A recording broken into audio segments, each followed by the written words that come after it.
So I'm here in Chicago. That right there is the John Hancock Center. I think it's one of the tallest buildings in Chicago, maybe the U.S. It's really beautiful here. I'm having a great time. Weather's amazing. You know, I feel lost. I think a lot of my friends feel lost.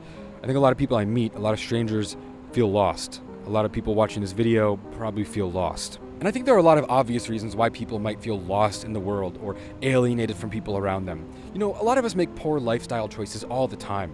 We overexpose ourselves to unhealthy media like porn and politics. You know, just things that ostracize us from family members and romantic partners. Things that make us feel alone and misunderstood by the people around us. A lot of us have bad diets, too much fast food, not enough vegetables. It sounds simple, but it's true. A lot of people do drugs way too often. Things that aren't bad once in a while, but shouldn't be consumed every single day like a lot of us do. Most people don't get enough exercise. Before I started working out and getting exercise all the time, I felt like shit. I felt like I couldn't get my mind in order. I was constantly just being badgered by my own thoughts. I couldn't organize all the things I needed to do. I was always behind on work and assignments, and I couldn't keep up with my friends. When I started getting exercise, my mind just calmed down in a huge way. And of course, the algorithm encourages us and rewards us with dopamine when we replace rich, deep relationships with online influencers who don't even know us. And I also just want to talk about the way that the world around us, the foundation that a lot of people believe in, higher education, university, industry, medicine, a lot of that is collapsing under our feet. I know so many people who are going into these institutions, universities, colleges, and they're trading years of their youth, and they're trading so much money and time, and they end up getting jobs that pay worse than plumbing. And we're just getting tricked, and we believe in this system of prestige from university and education it doesn't work for most people anymore. University used to be a great way to raise your socioeconomic status, and for a lot of people now, it's leaving them economically trapped with debt and loans that they can't pay back, and it completely stops them from progressing with their lives. And that's a really hard thing to watch people go through. Wages are stagnating, people aren't getting married, our economies aren't healthy for us, our societies aren't healthy for us. A lot of people in the most developed countries in the world live in absolute misery. Our civilization is largely not a happy one. We're all just more numb, disconnected, and mentally exhausted than we ever have been before. I see so many people around me are overwhelmed with negative input, negative news, and negative ideas that they're just shutting down and hiding from the world. People have so little to look forward to in their lives that they just don't believe in anything anymore. Nothing feels real.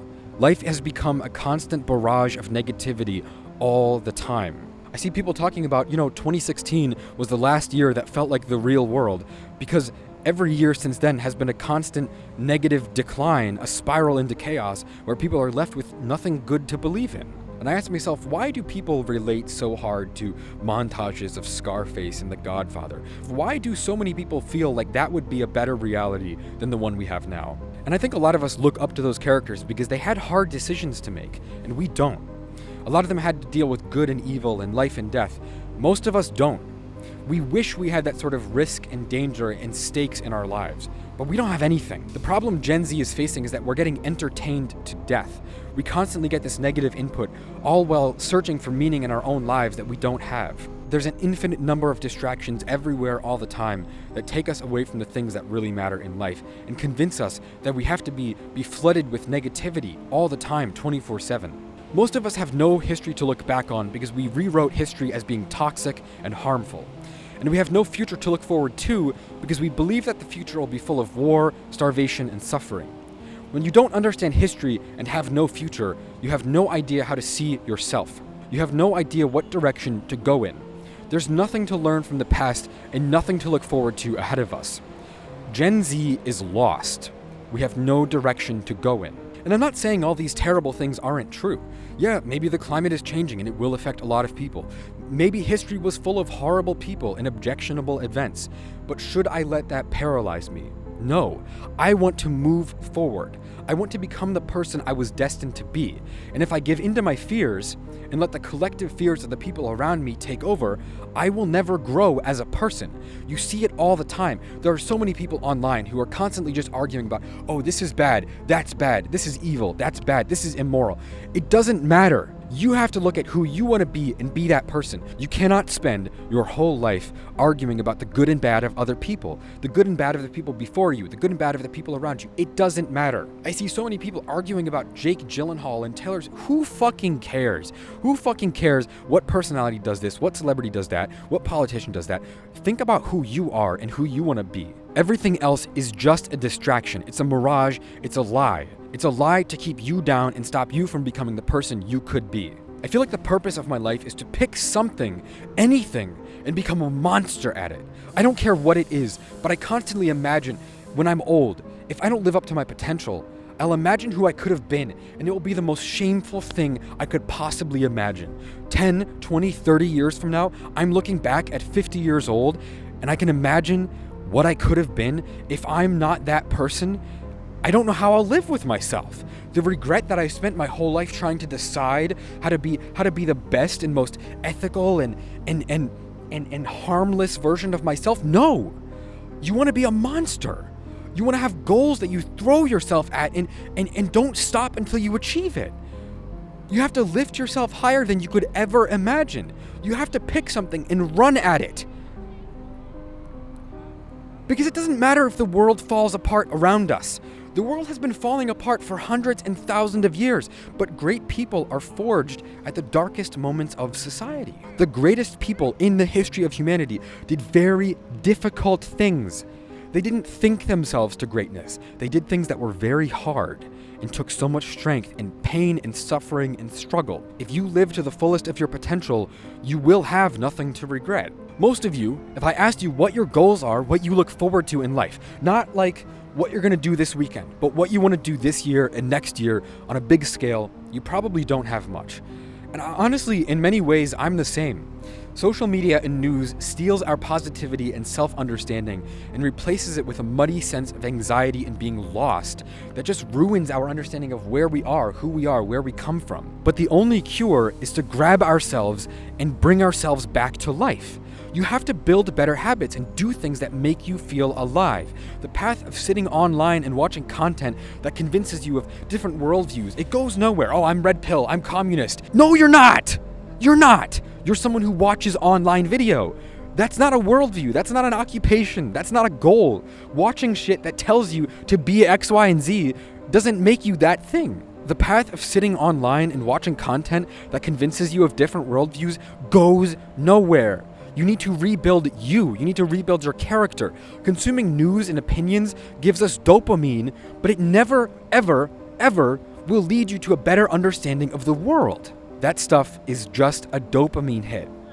It takes us further and further away from who we really are.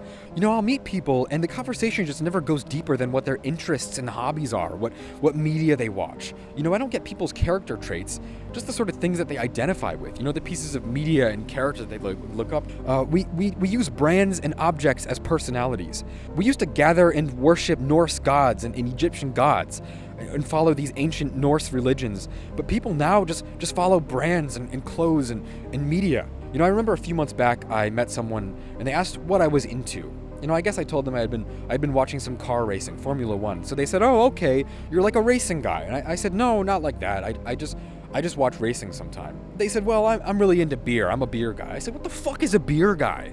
Are photographers camera guys? Are painters just art guys? Do we create for the sake of creation? Or do we do it to identify with others that we are creative?" And all we get is these flat little windows of other people. And when we talk to them, we don't get anything of significance. It's all just flat. It's nothing.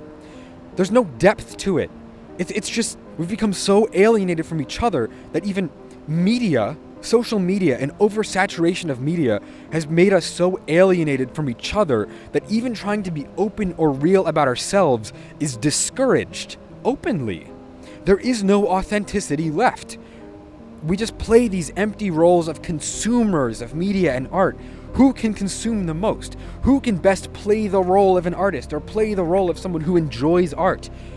It's no wonder that we have people listening to horrible advice from red pill guys online. So what do we do about the lack of connection and meaning in our lives? What do we do to fix the pressure to flatten yourself until you're nothing but the sum of the media and the social media that you consume? I have no idea. I'm looking for meaning everywhere I go, but more often than not, I find absolutely nothing at all.